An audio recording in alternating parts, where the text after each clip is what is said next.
Hey, thank you for tuning in to Mr. Cliff's Toy Shop. On today's episode, we talk about Super 7, what we know and what we suspect.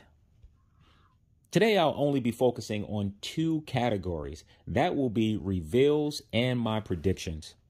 I will only talk about three licenses that Super 7 has, and we're going to start off with Power Rangers. So what do we know with this Power Rangers license? At this current time, Super 7 can only focus on the Mighty Morphin Power Rangers. Will that change in time? I guess we'll have to find out.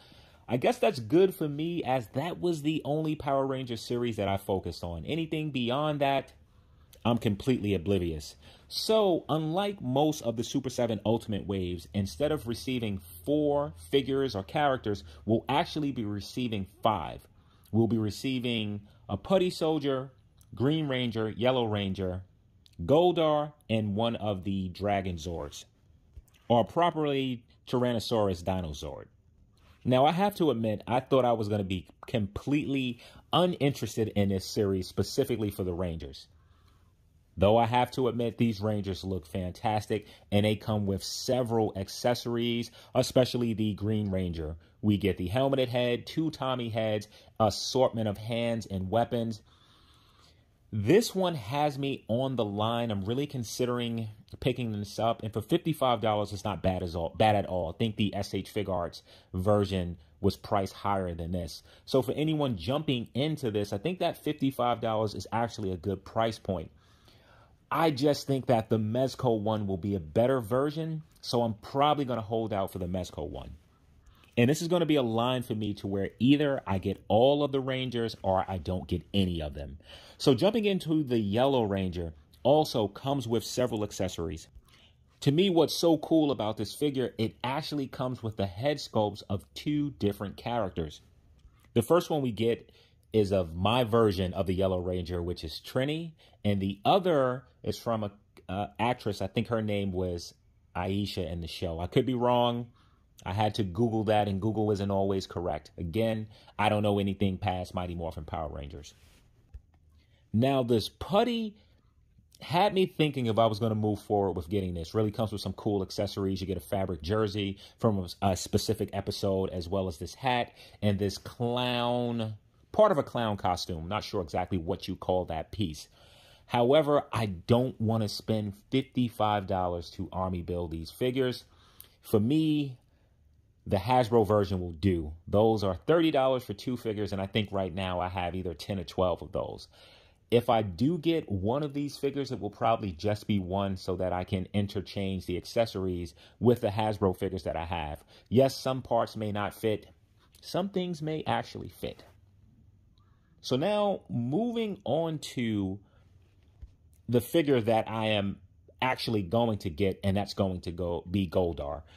And then really, it's for 2 reasons. One, it's the paint application, and the second is going to be the size. So I was not particularly happy with the Hasbro version of this. This should be a superior version. And for someone who likes their monster villains bigger than the good guys, this should fit right in nicely with that Hasbro collection, or possibly the Mezco collection. We'll see what Mezco is going to do with this, but they are not going to release figures probably as quick. Let me take that back. I'm just realizing the company that I'm speaking about, because there is nothing quick about Super 7 with releasing figures. At least we know that 5 figures will be released. However, with Mezco, we only saw images for the Green Ranger at this time. And the last figure item will be the Zord. At first, I had absolutely no interest in this, as it's pretty much in scale with the characters. But now I'm thinking, maybe I'll pick these up. I can find somewhere to put them in my display. I haven't jumped to a confirmation on that as of yet. So ending with Power Rangers and moving on to Thundercats. We're actually going to be here for a little while. A few things that I want to talk about when it comes to Thundercats. So Wave 3 should be hitting soon. We have heard this before. And after Wave 3, Wave 2 should be shortly behind that. So Super 7 had mentioned that they already have the characters for Wave 5. They're waiting to show those characters until we at least receive Waves 2 and 3. So I have a few predictions for Wave 5, but before we get there, I think it's important to look at the waves that preceded. So Wave 1, we're not going to talk about that one, as Super 7 just gave us the same characters that Mattel released. For Wave 2, we haven't received Wave 2 yet, but when Wave 2 comes, we will receive Tigra, which I am very unhappy with the proportions of that body. I complained. I know some other fans complained. I was hoping that Super 7 would make some alterations. It doesn't appear that they did, because I only see the same image for Tigra, and he is way too thick. Tigra needs to be a lot slimmer, sort of that swimmer's body sculpt. We also have Pumaira, which was another Mattel release. However, Super 7 is supposed to be fixing the height issue, as that Mattel version was too tall. We received Groom the Destroyer and Mumm-Ra, the transformed version. So one strategy that I've been able to identify is that for each wave, Super 7 is at least giving us 2 villains and 2 heroes. I've also noticed that they're pairing the main villains with a very off-branded or obscure villain. The part that gets tricky is when it comes to the Thundercats, because there are some waves to where there's a singular Thundercat and another good guy, and then there are other waves to where we have 2 Thundercats that are in the same wave, such as Waves 2 and Wave 3. Wave 2, we get Tigra and Pumaira, and in Wave 3, we get Jaga and Cheetara. Now looking at Waves 1 through 4, we have received Jackalman, we will receive Slight, Monkian, and who else am I forgetting? I'm actually not forgetting anyone. So, jumping to Wave 5, I feel very confident that one of the villains that we will get will be Vulture Man, which should wrap up those mutants. Now, the second villain is a stretch. I do think we're going to get an off-branded character, and when it comes to Thundercats, they have nearly as many characters as Masters of the Universe. Maybe I slightly exaggerated with that. I'm simply saying that with Thundercats, there are a lot of characters to choose from. So for my second villain, I'm actually going to go with a team. The team is the Lunatics, and the character that I'm going to go with is going to be Chilla. Of course, there can be other characters that they grab from this one, but for me, I would hope Chilla is probably the first one. Now, if you're wondering why I saved the good guys for last, is because I am torn here. I really having a hard time processing how Super 7 are going to release 3 characters in particular, and we're going to talk about those 3 characters right now. That's Wily Kit, Wily Cat, and Snarf. Mattel gave us Wily Kit and Wily Cat in a 2-pack. I highly doubt that Super 7 is going to give us those 2 characters in a 2-pack. I think they'll find a way to place them individually in package and pack in a few or a lot of accessories. Now, one of the things that I've thought about is possibly packing in Snarf with one of those 2 figures, and I don't think that's far-fetched, though I have another idea where Snarf may be packed in, and that won't be Wave 5. I doubt it anyway. So assuming that we will not get Wily Kit and Wily Cat as a 2-pack, I'm going to say that's a fact.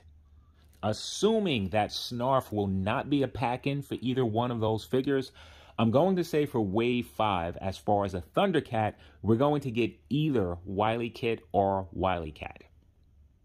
Now, if you're asking yourself, Super 7 will probably just put Wily Kit and Wily Cat in individual packages and pack both of them in Wave 5. I highly doubt that. Each wave thus far has had at least one Thundercat, and I think if they're going to continue with this line, they probably want to follow that, putting in one Thundercat with each line. We know that we still have Bengali, we have the Astro form of Jaga, we have the skinny form of Jaga. So if this line is going to continue, which it looks like it does, I don't think it would be a good idea to pack both Wily Kit and Wily Cat within the same wave. Nor do I think we're going to get Snarf in the same wave unless he is a pack-in. So for my next good guy, I think now is a good time to bring in Robert. And with the Roberts, there are like 4 of them.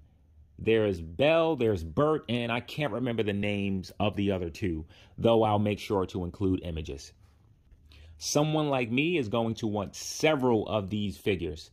At $55, I don't know how many I'm going to buy, but I'm certainly going to buy more than one. So that's my wave 5.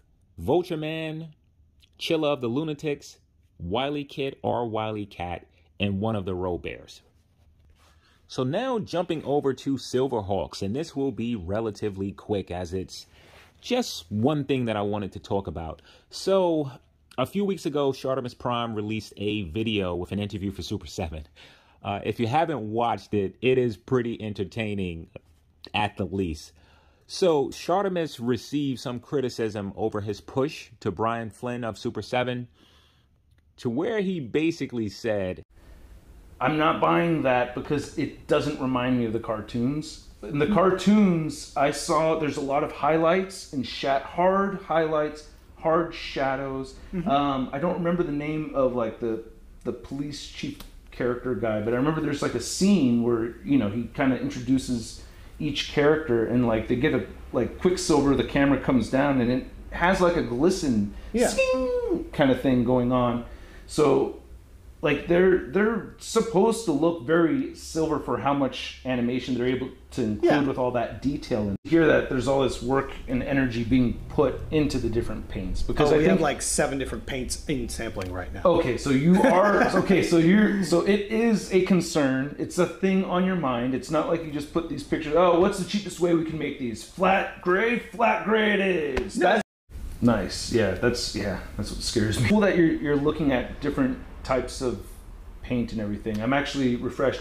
I really just wanted to plead with you to please just do anything but what you have in the promo images that you have right now, because the back metal on these figures, that doesn't really frustrate me so much. I understand that part of it. However, I would expect you to try to go as shiny as possible. And another thing is that I think that's how most people took it. I did a poll on my channel asking, like, what do you guys think of the Silverhawks? Like, do you want to see more silver on them, or are they fine the way they are? And it was like 84% of them wanted more silver. People don't want the dull cartoon version. They want the silver toy version, and I completely agree with him. And it's not often to where you actually have someone who's meeting down with toy designers or toy company and they can really press them on issues such as this. So Shartimus, I definitely appreciate you for pushing and not accepting the fact that the cartoon version is the preferred version. So all I really want to talk about is during that interview, what came out. And that's, we are definitely going to receive another version of these Silverhawks and another deco. Whether that's going to be vac metal, I highly doubt that. If it's going to be something more metallic in nature, probably. So if you've passed on the Silverhawks waiting to have more of a silver or chrome version, know that those figures will be coming sometime in the future. So moving on to our last license of the day, G.I. Joe. So a few weeks ago, I did a video called Super 7 Big Reveals, and I was actually on to something. So here is what I said. Thinking that Super 7 is going to give us 6 to 7 inch scale classic G.I. Joe figures. So for all of us that weren't too happy with the modern takes on the classified series, this should be a return to the original form. So now for my predictions. Out of the 4 figures, I think we're going to get 2 Joes, 2 Cobra figures. For Cobra, I'm going to say we're going to get Cobra Commander, and we're going to get the Bat Troopers. For the G.I. Joes, I'm saying that we're going to get Duke and probably Shipwreck. Can you believe that? I got so much right. Managed to pick 3 out of the 4 characters, and if you know G.I. Joe, there are hundreds of characters, so I'm actually very proud of myself. Here's me patting myself on the back. So here's what I have to say about this reveal. These figures look fantastic. Oh my goodness, they look fantastic. The only thing I'm wondering, are these figures going to fit in with the G.I. Joe classified line? Because if they do, oh my goodness, this is going to be great. If they don't, I'll still have to make this work. Duke looks fantastic. I never thought that I wanted a purplish blue version of Snake Eyes until seeing him like this. And now I want to go back to look at the cartoon because I don't remember him looking exactly like this. Duke, for whatever reason, I remember Duke looking exactly like that. These figures come with great accessories. Duke comes with a lot of accessories. Snake Eyes doesn't come with many, but he comes with Timber. I'm wondering if this is the same Timber that Hasbro just released with their version. It would make sense. Cobra Commander looks phenomenal. Comes with a soft cape. Comes with an additional helmet. Very happy with this, as I have not been happy with any of the classified versions of Cobra Commander. And the Bat Trooper. I'm happy and sad with this one. It looks fantastic. The accessories are fantastic. But I'm going to need 10 of these things. So at $55, I'm looking at $555 on one figure. And if you don't think that I'll do it, I've done worse things. I have, I think, 6 or so Hot Toy Stormtroopers, and I tried to order more, but they sold out. And I think for the Hasbro Sentinel, I ordered 5 maybe. If they would have stretched that a lot longer, I probably would have ordered 10. But man, oh man, these figures look fantastic. I am definitely jumping on a pre-order with these. This was one of those reveals to where I felt like Super 7 lost some momentum. The fact that we knew that they had a G.I. Joe license and then saying, hey, something is going to be mind-blowing. People are going to lose their mind after knowing they had G.I. Joe, after knowing Mezco was able to work on G.I. Joe. I actually was hoping that today they would have another reveal, and I was actually thinking that it was going to be Thundar. I think that Thundar would fit right into those Masters of the Universe classic molds that they were doing, and they would be able to run with that line. So in that part, there is some disappointment, hoping that there was something else. The excitement is seeing these figures. It's not a thing that I would change looking from them at this point. And I can't wait to have these, knowing Super 7 is going to be 18 months before these get in hand. So being that these figures were just released, I will not give my predictions yet for a Wave 2. I'll save that for another video. So thank you for those who stuck around, and I hope to catch you during the next episode. Hold on, stop, wait a minute. I almost forgot something. I just realized that these were not renders. These are actual prototypes that they have in hand. So maybe these figures will not take 18 months to get. Maybe we'll actually see these figures before this year is out. Definitely optimistic and hopeful thinking, but realistically, we can see these figures in the next 6 months.